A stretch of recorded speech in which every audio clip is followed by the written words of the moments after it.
Baik pemirsa TVR Parlemen, saat ini kita tengah mengetahui di mana sedang marak keracunan dari makan bergizi gratis yang tengah dicanangkan oleh pemerintah.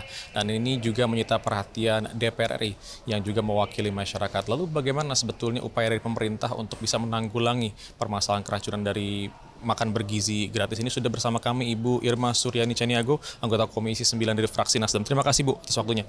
Ini kan kemarin juga pemerintah sudah melakukan penutupan Bu dari 56 SPPG atau dapur MBG ini. Sebetulnya dengan penutupan ini apakah nantinya bisa menanggulangi permasalahan keracunan Bu? Ya, yang pertama yang saya tahu bahwa Pak Presiden juga sudah menginstruksikan beberapa solusi ya, salah satunya terkait dengan bagaimana BGN itu diminta untuk setiap SPPG ada CCTV. Tapi kan CCTV itu nggak mungkin bisa langsung nyambung ke pusat sih ya gitu ya, kecuali itu memang dibikin atau dibuat langsung oleh pemerintah ya. Kan IT-nya besar sekali itu toh. Nah, tapi menurut saya CCTV di dalam SPPG penting juga untuk ya, itu penting juga dan bisa ditaruh kok, nggak terlalu sulit sebenarnya. Nah, yang kedua terkait dengan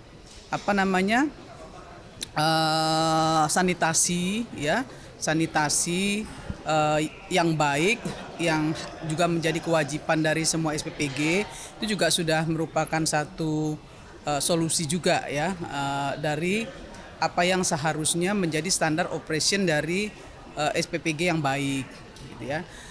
Saya kira BGN, Ibu Nani Esdeyang dan Pak Dadan ya, berikut semua jajaran, saya yakin sudah diminta ikut ratas dengan Presiden dan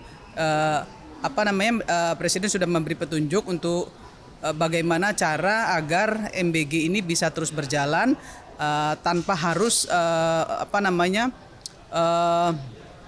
mengurangi penerimaan yang harus diterima oleh anak-anak sekolah gitu ya. Jadi kalau ada beberapa SPPG yang ditutup yang memang bermasalah dan belum terstandarisasi, saya kira itu juga merupakan salah satu jalan keluar juga ya, yang bisa dilakukan BGN.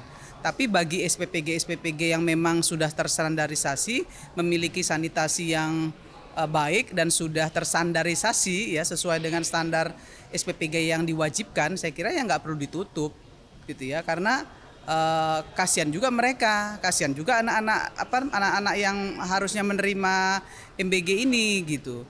Kalau ada sekolah yang misalnya tidak mau menerima MBG, menurut saya juga itu hak ya, dan mereka mungkin sudah memiliki program sendiri, karena mungkin memang sekolah itu sekolah yang anak-anaknya dari anak-anak orang mampu semua. Saya kira itu tidak perlu dipermasalahkan ya. Yang paling penting adalah bagaimana BGN melakukan evaluasi secara menyeluruh. Dan alhamdulillah saya sudah kami di Komisi 9 sudah bicara juga dengan BGN untuk bisa melakukan evaluasi secara menyeluruh. Selanjutnya apakah ada sanksi yang diterapkan Bu oleh pemerintah setelah Ibu mungkin ada pertemuan dengan BGN atau pihak dari pemerintah ini terkait dengan SPPG yang kemarin ditutup? Karena kan selain penutupan tentunya juga perlu adanya mungkin hukuman untuk memberikan efek jerak kepada SPPG yang lain Bu. Ya, saya kira yang pertama mereka harus melakukan standarisasi ya. Kalau mau lanjut, yang pertama harus merubah dan memperbaiki SOP, kemudian merubah dan memperbaiki SPPG-nya sesuai dengan standar yang sudah diberlakukan.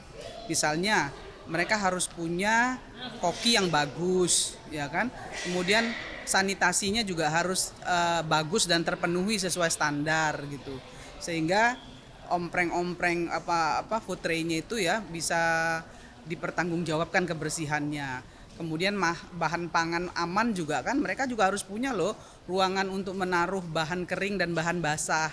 Nah, yang kayak gitu-gitu kan juga harus dicek.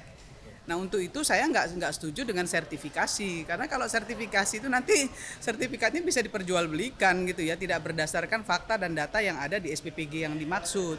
Maka harusnya BGN melibatkan dinas-dinas kesehatan setempat untuk melakukan checking ya ke SPPG yang memang sudah diberi kontrak gitu ya. Ketika SPPGA mau mendapatkan kontrak itu harus dicek dulu ya, baik oleh BP POM maupun oleh Kementerian Kesehatan, SEQ, Dinas Kesehatan. Apakah SPPG-nya sudah terstandar ya sesuai prasyarat yang ditetapkan oleh BGN. Ya. Baik, Ibu Irma, terima kasih banyak Bu. Selamat melanjutkan tugas kembali, Bu. Dan pemirsa, tadi sudah pembahasan kita bersama dengan Ibu Irma Suryani Caniago dari Komisi 9 DPR RI yang mengatakan bahwa memang Komisi 9 DPR RI akan terus berkoordinasi dengan BGN dan juga beberapa stakeholder terkait untuk bagaimana penyampaian dari pendistribusian dari makan siang bergizi gratis ini untuk bisa ditingkatkan ke depannya dan jangan sampai nantinya akan ada kasus-kasus keracunan di masa mendatang. Sekian dari saya, Deden Ramadan, kembali ke rekan kami di studio.